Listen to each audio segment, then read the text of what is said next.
സാധാരണഗതിയിൽ ഇങ്ങനെയൊക്കെ തന്നെയല്ല സംഭവിക്കേണ്ടത്. കാരണം നമുക്ക് മുമ്പിൽ ചില ഗതികൾ ഉണ്ടായിരുന്നു ഇതിനു മുമ്പ്. അതാണ് 2018 അതിന് ശേഷമുള്ളതും ഈ പറയുന്ന പോലെ മഹാമാരികളും ചൂരൽമല മുണ്ടക്കയും.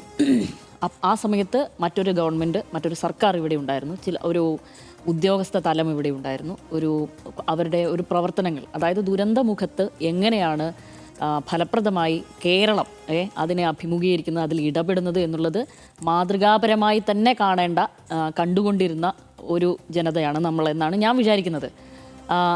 അങ്ങനെ നിൽക്കുന്നവർ, അതായത് ഞാൻ വീണ്ടും പറയുന്നു, അതിൽ പ്രത്യേകിച്ച് പൊതുജനങ്ങളും സന്നദ്ധ സംഘടനകളും ഒക്കെ വളരെ മാതൃകാപരമായ രീതിയിലാണ് അതിനോട് പ്രതികരിക്കുകയും അതിൽ ഇടപെടൽ നടത്തുകയൊക്കെ ചെയ്യുന്നത്. അതിൽ രണ്ട് കാര്യത്തിലാണ്. ഒന്ന്, തട്ടി ചോദിക്കും, അതായത് ഇത് പ്രശ്നമുണ്ടെങ്കിൽ അത് കാണിക്കുകയും ചെയ്യും. അങ്ങനെയല്ല, വളരെയധികം പ്രശ്നമുള്ളിടത്ത് അവർ ഇടപെടുകയും ചെയ്യും. രണ്ട് തരം പ്രോസസ്സ് ഇവിടെ നടക്കുന്നുണ്ട്. പക്ഷെ അപ്പോഴും ഒരു ഇടപെടൽ, ഒരു സംവിധാനം അവിടെ പ്രസൻ്റാണ്.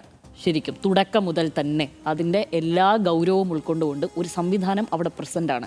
ഇവിടെ ഒരു റവന്യൂ വകുപ്പ് ഉണ്ടോ എന്ന് ആർക്കും എടുത്തു ചോദിക്കേണ്ട ഗതിയൊന്നും ആ സമയത്ത് വന്നിട്ടില്ല, കേട്ടിട്ടില്ലായിരുന്നു കേട്ടോ. അവിടെ ഞാൻ അങ്ങനെയാണ് മനസ്സിലാക്കുന്നത്. പിന്നെ ഈ തലമുറയിലുള്ള എല്ലാവർക്കും 1924 മഹാവെള്ളപ്പൊക്കമൊന്നും ഓർമ്മയില്ല. അതൊക്കെ വായിച്ചിട്ടാണല്ലോ എല്ലാവരും അറിയുകയൊക്കെ ചെയ്യുന്നത്. അതപ്പോൾ അതിനുശേഷം നമുക്ക് മുന്നിലുള്ള ഒരു ഉദാഹരണം എന്നുള്ളത് തീർച്ചയായും 2018 അത് നമ്മളെ നടുക്കിയ, നമ്മളാകെ വിറങ്ങലിച്ചു പോയ ഒരു സംഭവമായിരുന്നു 2018. പക്ഷെ ആ ഘട്ടത്തിൽ എങ്ങനെയായിരുന്നു ഒരു ഭരണ സംവിധാനം ദുരന്തമുഖത്ത് ഇടപെട്ടത് എന്നുള്ളത് നമുക്ക് മുന്നിലുണ്ട്. അതിൽ പ്രശ്നങ്ങൾ കാണും എങ്കിൽ പോലും എങ്ങനെ ഇടപെട്ടു എന്നുള്ളതാണ്. 2018ഓളം വലിയ തീവ്രതയിലല്ല എങ്കിൽ പോലും നിലവിൽ നമ്മുടെ സംസ്ഥാനം ഒരു പ്രളയത്തിൽ ആണ്ട് നിൽക്കുന്ന ഒരവസ്ഥയാണുള്ളത്. ആ ഘട്ടത്തിൽ ദുരന്ത നിവാരണ അതോറിറ്റി ചെയർമാൻ ഒരു ദുരന്തമാകുന്നതാണ് നമ്മളീ കാണുന്നത്. പ്രത്യേകിച്ച് അദ്ദേഹത്തിൻ്റെ വാർത്താ സമ്മേളനത്തിലൂടെ എന്ന് ഞാൻ കാര്യമായി തന്നെ പറയാൻ ആലോചിക്കുകയാണ്. അത് ആ ചെയർമാൻ മറ്റാരുമല്ല, അത് നമ്മുടെ മുഖ്യമന്ത്രി തന്നെയാണ്. കാരണം ഏറ്റവും ചെറിയ ഉദാഹരണം, ചുരുങ്ങിയ ഉദാഹരണം, അതിന് ഏത് തരത്തിലുള്ള ന്യായീകരണങ്ങളും വിശദീകരണങ്ങളും നൽകിക്കഴിഞ്ഞാൽ തന്നെ ഒന്നാം തീയതി നാടങ്ങ് പലയിടത്തും മുങ്ങുകയാണ്. റാന്നിയിൽ നിന്ന് അല്പം വെള്ളം ഇറങ്ങുമ്പോഴത്തേന് ആറന്മുളയിൽ വെള്ളം ഉയരുന്നു. അവിടുത്തെ MLA അബിൻ വർക്കി, നമ്മളതിനു മുമ്പ് സജി ചെറിയാനാണ് അതുപോലെയൊക്കെ ഇവിടെ നിന്ന് അങ്ങനെ ചെങ്ങന്നൂരിൽ നിന്ന് കേട്ടിട്ടുള്ളത്. ഈ തരത്തിൽ അയ്യോ ഇവിടെ പ്രശ്നമുണ്ട്, കൂടുതൽ ശ്രദ്ധ ഇവിടെ വേണം എന്നൊക്കെ നിലവിളിച്ച് കേട്ടിട്ടുള്ളത്. അതിന് സമാനമായിട്ട് അബിൻ വർക്കി അവിടെ നിന്ന് പറയുകയാണ്, ഇവിടെയാണ് കൂടുതൽ ശ്രദ്ധ വേണ്ടത്, ഞാനത് റവന്യൂ വകുപ്പിൽ അറിയിച്ചിട്ടുണ്ട്, അവർ ചെയ്യുന്ന എന്നാണ് പറയുന്നത് എന്നടക്കമുള്ള കാര്യങ്ങൾ ഇവിടെ നടക്കണം. എന്ന് മാത്രമല്ല, ഡിങ്കി ബോട്ട്, കുട്ടവഞ്ചി എന്നൊക്കെ ഇറക്കിയിട്ട് ആളുകളെ അവിടെ നിന്ന് റെസ്ക്യൂ ചെയ്തുകൊണ്ടേയിരിക്കുകയാണ്. അതായത് പല ആളുകളും, അതായത് ഈ സർക്കാർ സംവിധാനത്തിൻ്റെ ഭാഗമായി തന്നെയുള്ള ആളുകളും അവിടെ പ്രവർത്തനങ്ങളിൽ ഏർപ്പെട്ടിട്ടുണ്ട്. ആ ഘട്ടത്തിൽ ഇല്ല എന്നൊന്നും പറയുന്നില്ല. പക്ഷേ ഒരു സ്ക്രീൻ എടുത്തു കഴിഞ്ഞിട്ട് അതിൻ്റെ രണ്ടായിട്ട് അത് സ്പ്ലിറ്റ് ചെയ്ത് കഴിഞ്ഞാൽ ഈ സമയത്ത് നിങ്ങളുടെ ഹീറോ എന്ത് ചെയ്യുകയായിരുന്നു എന്ന് ചോദിച്ചു കഴിഞ്ഞാൽ അദ്ദേഹം മലപ്പുറത്തൊരു വിഭവസമൃദ്ധമായി ഫൈസൽ ബാഫക്കി തങ്ങളുടെ വീട്ടിൽ വിരുന്നുണ്ണുകയായിരുന്നു. അത് അദ്ദേഹം കഞ്ഞിയും പയറും കുടിക്കുക എന്നല്ല, വിശന്ന് എവിടുന്നോ ഏതോ തരത്തിലുള്ള ഈ പറയുന്നത് പോലെ മണിക്കൂറുകൾ നീണ്ട ഏതോ ഏകോപനത്തിൻ്റെ ഭാഗമായി അദ്ദേഹം ക്ഷീണിതനായി ഒരു നേരത്തെ ഭക്ഷണം ഇനി ഞാൻ കഴിക്കാം എന്ന് പറഞ്ഞ് കഴിക്കുകയല്ല അദ്ദേഹം ചെയ്യുന്നത്. അദ്ദേഹം മറ്റെല്ലാം ഫോണിലൂടെ ഏകോപിപ്പിച്ചു. അതിന് വേണ്ട തെളിവുണ്ടോ അങ്ങനെയൊക്കെ കാര്യങ്ങളൊക്കെ ചോദിക്കുന്നതൊക്കെ കേട്ടു. പക്ഷേ അദ്ദേഹം അവിടെ വിരുന്നുണ്ടെങ്കിയായിരുന്നു. ഈ രണ്ട് ദൃശ്യങ്ങൾ നമ്മൾ ഒരു സ്ക്രീനിൽ സ്പ്ലിറ്റ് ചെയ്ത് കാണിക്കുമ്പോൾ തന്നെ നമുക്കിതിൻ്റെ ഒരു ഗൗരവം എന്താണ്, ഇവിടെ ഒരു ഗവൺമെൻറ്റിന് മുന്നിൽ വരുന്ന ഒരു പ്രയോറിറ്റി എന്താണ് എന്ന് നമുക്ക് തോന്നുകയില്ലേ? അതായത് ആലോചിക്കണം, നമ്മുടെ പത്തനംതിട്ട റിപ്പോർട്ടർ ശ്രീരാജാണ് അവിടെ നിന്ന് 2 സ്ത്രീകളുടെ ബൈറ്റ് എടുക്കുകയാണ്. അത് അവർ മുട്ടിന് മുകളിൽ വെള്ളത്തിലൂടെ ഇങ്ങനെ വരികയാണ്. അപ്പോൾ ചോദിക്കുമ്പോൾ പറയാണ്, എല്ലാം പോയി, ഞങ്ങൾ ക്യാമ്പിലാണ്, ഇനി എന്തെങ്കിലും ഉണ്ടോ വീട്ടിൽ? അതായത് വെള്ളം അല്പം ഇറങ്ങിയ സമയത്താണ് ശ്രീരാജ് അടക്കം അങ്ങോട്ട് പോകുന്നത്. ഇനി എന്തെങ്കിലും ഉണ്ടോ വീട്ടിൽ, ഈ ഭാഗത്തുനിന്ന് നോക്കാൻ വന്നതാണ്. അതിൽ ഒരു ലേഡി പറയുകയാണ്, നല്ല പ്രായം ചെന്നൊരു സ്ത്രീ അമ്മയാണ്. അവർ പറയുകയാണ്, 2018 എല്ലാം പോയതാ, അതിനുശേഷം ഒന്നേന്ന് ഉണ്ടാക്കി തുടങ്ങിയതാ, അതും പോയി എന്ന് പറഞ്ഞു കഴിഞ്ഞാൽ അടുപ്പ് പോകാത്ത വീട്, ഇനി പിന്നീടുള്ള ദിവസങ്ങളിൽ അടുപ്പ് പോകുകയേ ഇല്ല എന്ന് നമുക്ക് നല്ല ബോധ്യമുള്ള വീട്, അവർക്ക് ഒരു കൂരയ്ക്കും ഇങ്ങോളം ജീവിതം മുഴുവത്തിലും മൂക്കിന് മുകളിൽ അല്ലെങ്കിൽ മൂക്കിന് താഴെ മാത്രം, അതായത് ശ്വാസം മാത്രം അവശേഷിപ്പിച്ച് ബാക്കിയെല്ലാം കൊണ്ടുപോയ രീതിയിൽ ഒരു ജനത ഇങ്ങനെ നിരാലംബരായി നിൽക്കുകയല്ലേ.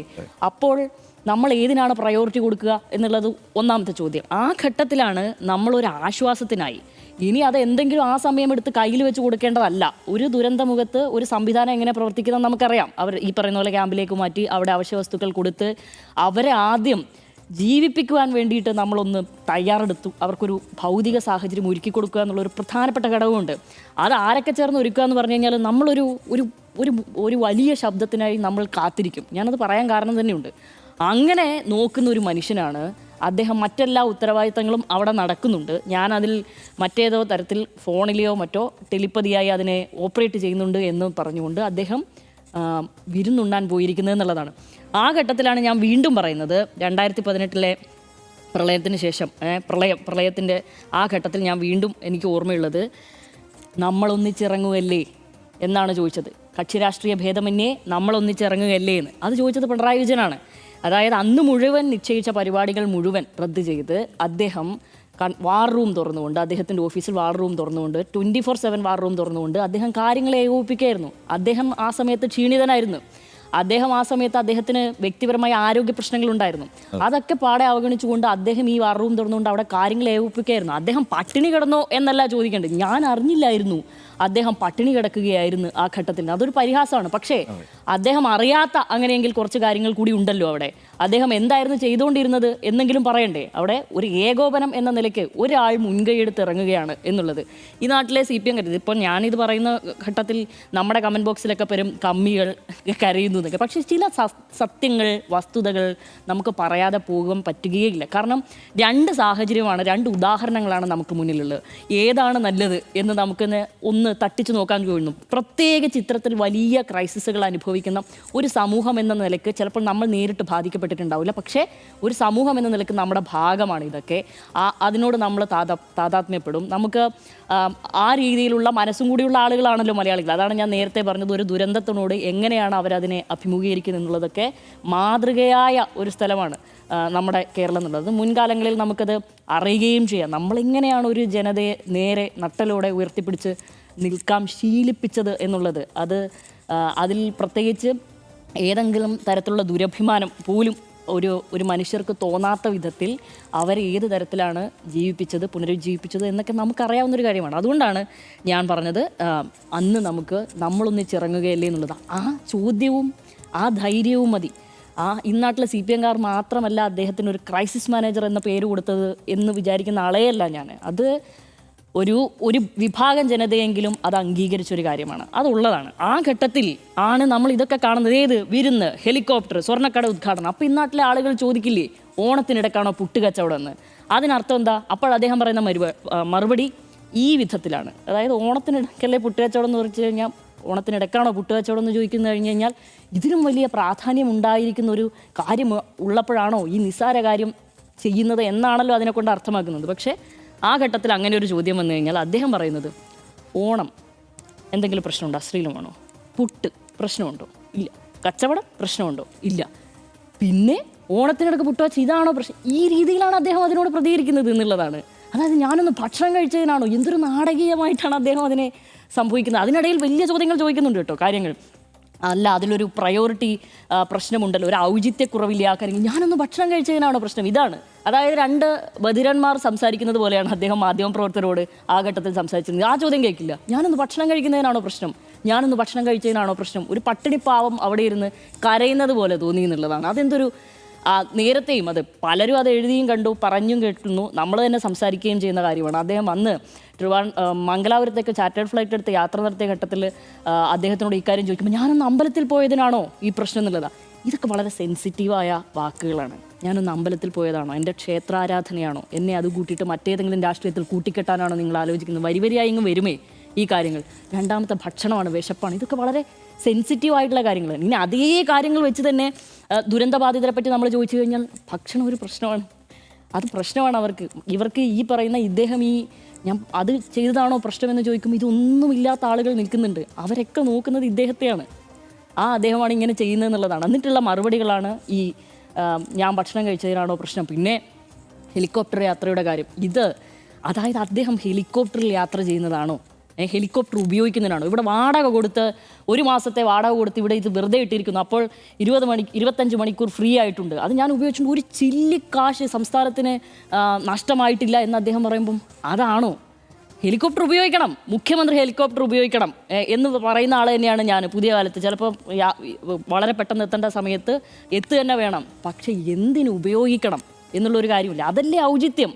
ആ ഘട്ടത്തിൽ ഞാൻ ഇൻവെസ്റ്ററെ കാണാൻ പോകുന്ന ശരി, ഇൻവെസ്റ്ററേയും കാണാൻ പോകണം, അതും ഓക്കെ. പക്ഷേ അതിൽ ഏത് ഇൻവെസ്റ്ററെ എന്ന് പറയുമ്പോഴത്തേന് അദ്ദേഹം ഇനി അതിൽ കൂടി നിങ്ങൾ ഇടപെട്ടുകൊണ്ട് അത് കുളവാക്കാനല്ലേ എന്നുള്ള മറുചോദ്യങ്ങളൊക്കെ ചോദിക്കും. നേരത്തെ ഓണത്തിനിടയിൽ പുട്ട് കച്ചവടം എന്നുള്ള അദ്ദേഹം ആ ലോജിക്കിലാണ് ആ കാര്യങ്ങൾ എടുക്കുന്നത് എന്നുള്ളത്. ചിലപ്പോൾ അതൊരു ന്യായീകരണത്തിന് മാത്രമായിട്ടാണ് ചിലപ്പോൾ എടുക്കുന്നത്. ഈ പാത്തോളജിക്കൽ ലൈങ്ങോ ലൈയിങ് അങ്ങനെ ഒരു കാര്യമുണ്ട്. അതായത് ഒരാവശ്യമില്ലാതെ വെറുതെ അങ്ങോട്ട് ഏതെങ്കിലും ഒരു കാര്യം വരുമ്പോൾ പ്രത്യേകിച്ച് ബെനിഫിഷ്യറി ഒന്നും ഉണ്ടാവില്ല, പക്ഷേ അങ്ങ് നുണ പറഞ്ഞു കളയും ഈ കാര്യത്തിൽ. അങ്ങനെ ഒരു തരം സിൻഡ്രോം ഉള്ള പോലെയാണ് അദ്ദേഹം ഈ കാര്യത്തിലൊക്കെ പെരുമാറുക എന്നുള്ളതാണ് എനിക്ക് തോന്നിയിട്ടുള്ളത്. അത് അദ്ദേഹം തന്നെയാണ് നമ്മളെ കൊണ്ട് ഇത് പറയിക്കുന്നത് എന്നുള്ളതാണ്. പക്ഷേ ഈ ഘട്ടത്തിൽ വിരുന്ന് ഹെലികോപ്റ്റർ സ്വർണ്ണക്കട ഉദ്ഘാടനം എന്ന് പറയുമ്പോൾ ഇദ്ദേഹത്തിൻ്റെ വിശദീകരണം മതിയായി വരില്ല. അത് മുഴുവനാക്കുന്നതിന് മുമ്പ് തന്നെ അദ്ദേഹം അവിടെ നിന്ന് എഴുന്നേറ്റ് പോവുകയും ചെയ്തു. എന്നിട്ട് പറയുകയാണ്, മാധ്യമപ്രവർത്തകർ നിങ്ങൾ ബഹളം വെക്കരുത്, ഇനി ഞാൻ ഈ ഇരുന്ന് തരുന്നത് കൂടി നിങ്ങൾ ഇല്ലാതാക്കരുത്. പക്ഷേ ചോദിക്കുന്ന ചോദ്യങ്ങൾക്ക് കൃത്യമായി മറുപടി വേണ്ടേ? ഇനി ഹെലികോപ്റ്ററിൻ്റെ കാര്യം പറഞ്ഞുകൊണ്ടിരിക്കുമ്പോൾ തന്നെ ഒരു മാധ്യമപ്രവർത്തനം അവിടെ നിന്ന് ചോദിക്കുന്നുണ്ട്, അതിന് അങ്ങനെയെങ്കിൽ താങ്കൾക്കത് നെടുമ്പാശ്ശേരി ഇറങ്ങിയിട്ട് തൊട്ടപ്പുറത്ത് മലപ്പുറം ജില്ലയിലൊന്ന് പോയിക്കൂടെ? അവിടെ ആളുകൾ മരിച്ചിട്ടുണ്ടെന്ന് നേരത്തെ തന്നെ താങ്കൾ തന്നെ ഈ പ്രസ് മീറ്റിൻ്റെ തുടക്കത്തിൽ പറഞ്ഞു. അങ്ങനെയെങ്കിൽ ആ കുടുംബം വരെ ഒന്ന് പൊക്കൂടെ, അവിടെ ഒന്ന് സന്ദർശിച്ചുകൂടെ, അവർക്കൊരു ആശ്വാസമേയിക്കൂടെ? പക്ഷേ അദ്ദേഹം അപ്പം പറയാം, എന്നാൽ നിങ്ങൾ ഇവിടെ വന്നിരുന്ന് പ്രസംഗിക്കുന്നു, എങ്ങനെ ഇരിക്കുന്നു? അതല്ലേ ഒരു മുഖ്യമന്ത്രിയിൽ നിന്ന് നമ്മൾ പ്രതീക്ഷിക്കുന്ന ഉത്തരമാണോ ഇതെന്നുള്ളത്? എന്നിട്ട് അദ്ദേഹം പറയുന്നൊരു ന്യായം, ഞാനായതുകൊണ്ടാണ് ഇങ്ങനെ ചെയ്യുന്നത്, ഞാനായതുകൊണ്ടാണ് ഇങ്ങനെ ഇരിക്കുന്നത്. ശരിയാണ്, അദ്ദേഹം ഇങ്ങനെ ചെയ്യല്ലേ എന്നാണ് നമ്മൾ പറയുന്നത്. ഇങ്ങനെ ഇരുന്ന് തരണ്ട, ഇങ്ങനെ ഇരുന്ന് തരികയും വേണ്ട, ഇങ്ങനെ ഇരുന്ന് നമ്മൾക്കൊരു ഉത്തരവും നമ്മളാരും പ്രതീക്ഷിക്കുന്നില്ല.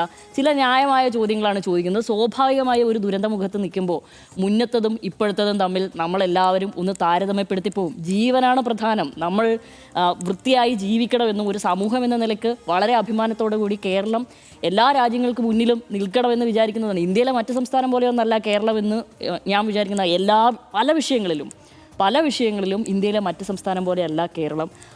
അത് ഇവിടുത്തെ പ്രത്യേകമായ രാഷ്ട്രീയ സാമൂഹ്യ സാഹചര്യം കൊണ്ടാണ്. ആ രാഷ്ട്രീയ സാമൂഹ്യ സാഹചര്യത്തിന് ഭംഗം വരുത്താതെ ഇവിടെയുള്ള ആളുകൾ കൊണ്ടുപോകുന്നത് കൊണ്ടാണ് നമ്മൾ ഇത്രയും അഭിമാനത്തോടെ നിൽക്കുന്നത്. അതിന് ഭംഗം വരുത്തുന്ന രീതിയിൽ ഇത്തരത്തിലുള്ള മറുപടി വന്ന് ഇവിടെ തരരുത്, അത് ചെയ്യരുത് എന്നാണ് എനിക്ക് ഈ ഘട്ടത്തിൽ പ്രാഥമികമായി തോന്നുന്നത്.